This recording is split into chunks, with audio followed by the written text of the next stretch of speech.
Hi guys, and welcome to Silk Life Medical Spa.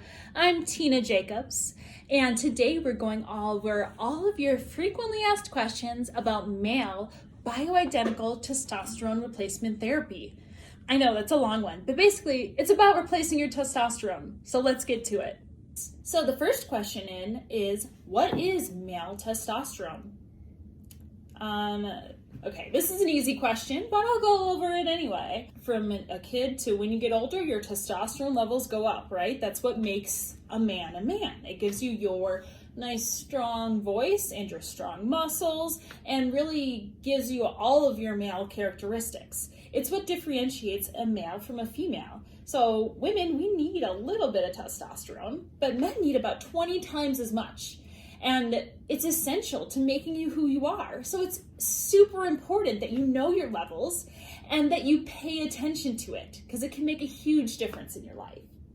This was just one of the frequently asked questions about male bioidentical hormone replacement therapy. So please go to my YouTube channel to see the video in its entirety. Bye!